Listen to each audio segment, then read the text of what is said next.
o por lo menos parecido a un papel plastificado. Y eso es lo que no termina de salir. Hay fotos, hay prototipos y se parecen a esto.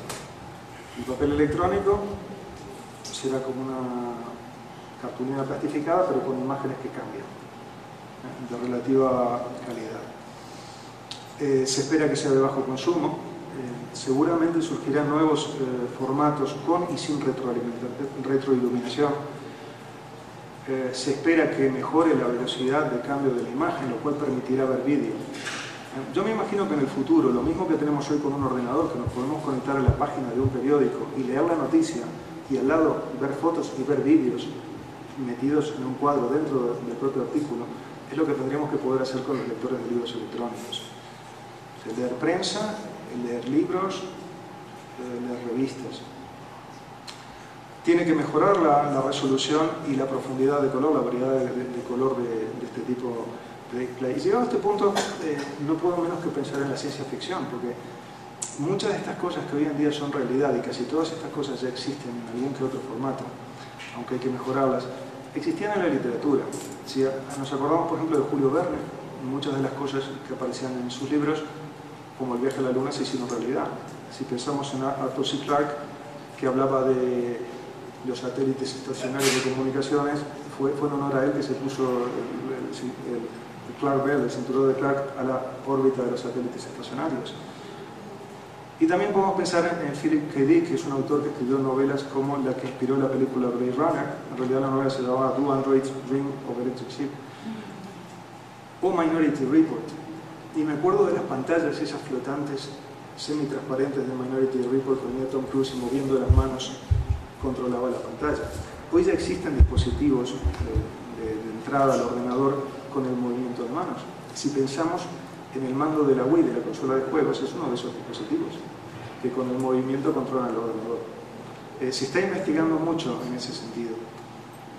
Y también en pantallas que se parecen a las pantallas de esta película. Una de las tecnologías que está por salir, pero que no sale porque todavía hay problemas sin resolver, es la tecnología OLED, que son diodos orgánicos de emisión de luz, que permiten pantallas flexibles con iluminación propia, que no es lo mismo que la retroiluminación. O sea, tienen luz, pero consumen mucho menos, mejor contraste. Y permiten hacer aparatos como estos, que son prototipos reales de las empresas. Aparatos con pantallas flexibles, pantallas que se enrollan y se meten dentro del aparato. Monitores extremadamente finos. Y pantallas con formatos muy diversos y semi-transparentes. Esto es lo que me hace acordar a la película de Minority Report, donde se puede ver información, pero también se puede ver a través. Y un dispositivo como este, que pienso que puede ser el futuro de los lectores de libros digitales. Yo me imagino que en el futuro un libro digital puede ser algo como un tubo, como si fuera un pergamino, donde la pantalla se puede enrollar y llevarlo como un tubo y la pantalla se puede luego sacar. Con eso tendríamos que ser capaces de poder leer el periódico, noticias, con vídeo, animado, con audio, o leer libros con imágenes de calidad. Y esto simplemente es por hacer especulaciones y un paseo en lo que tiene que ver con el hardware de los libros digitales, los e-book readers. Bien, vamos a hablar ahora un poco de los libros digitales en sí, es decir, de los ficheros, del contenido. ¿Desde cuándo son digitales? ¿Desde cuándo son digitales muchas cosas? Por ejemplo, la música. La música empezó a ser digital en los años 80, cuando apareció el CD de audio, que le quitó mercado a los discos de vinilo. Y a partir de ahora, a partir de esa fecha hasta ahora, el 100% de la música es digital. El vinilo ha tenido un resurgimiento, pero la mayoría de la música que se vende es digital. El cine empezó un poquito más tarde, en los años 90, y hoy en día, incluso las películas que se dan en las salas de cine son digitales. Ya creo que no se fabrican más películas en celuloide, o si se hace muy poco. Una cosa curiosa es que el texto, hablemos de libros, periódicos, revistas digitales, existe en formato digital desde los años 40.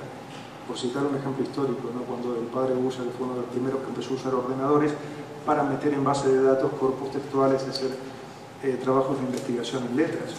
Sin embargo, hasta hace pocos años, menos del 10% del texto que leíamos los humanos era digital. Se seguían leyendo periódicos, libros, revistas. Es curioso porque la música se convirtió en 100% digital y empezó mucho más tarde, y el vídeo también. Esto está cambiando y está cambiando rápidamente, en parte por lo que vimos de los libros digitales. En esta tabla vemos una estadística, unas cifras de, creo que se llama Asociación, es de Estados Unidos, la Asociación Americana de Editores, donde nos muestran cifras de ventas de, por ejemplo, libros de tapas duras. Aumentaron un 2,7% entre el 2011 y 2012. Libros de tapas blandas, se redujo la venta en un 10%. Libros o revistas o periódicos, publicaciones en formatos más económicos, se redujo en un 20%. Esto es una cifra importante. Y coincide con una cosa que os comentaré al final. Mientras que los libros de audio, los libros de formato, los audiolibros, aumentaron un 32% de las ventas y los libros en formato digital, los e-books, un 28%. O sea, eso habla mucho de cómo está evolucionando el mercado en lo que tiene que ver con libros digitales. Respecto a los libros digitales, hay muchos formatos.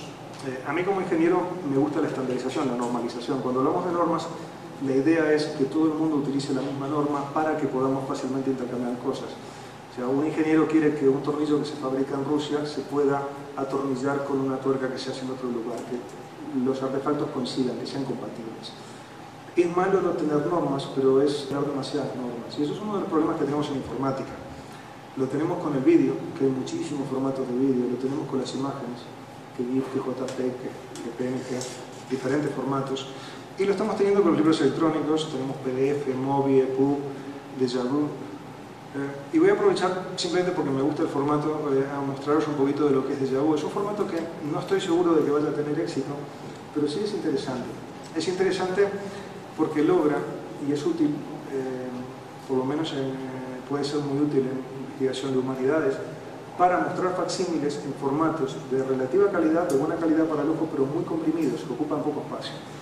Esto es un caso de un facsímil hecho con DejaVu, y cuando lo vemos de cerca notamos que están más nítidas y otras zonas que están un poco más borrosas.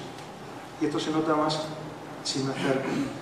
La idea, que es muy ingeniosa de este formato de DejaVu, es que superpone dos imágenes en dos capas.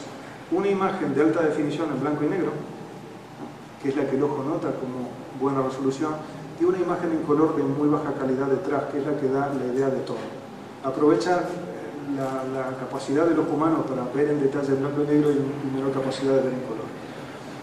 Esa combinación permite libros de muy poco tamaño, de libros facsímiles de poco tamaño y con relativamente buena calidad. Así que tenemos múltiples formatos, así como tenemos múltiples formatos en los metadatos.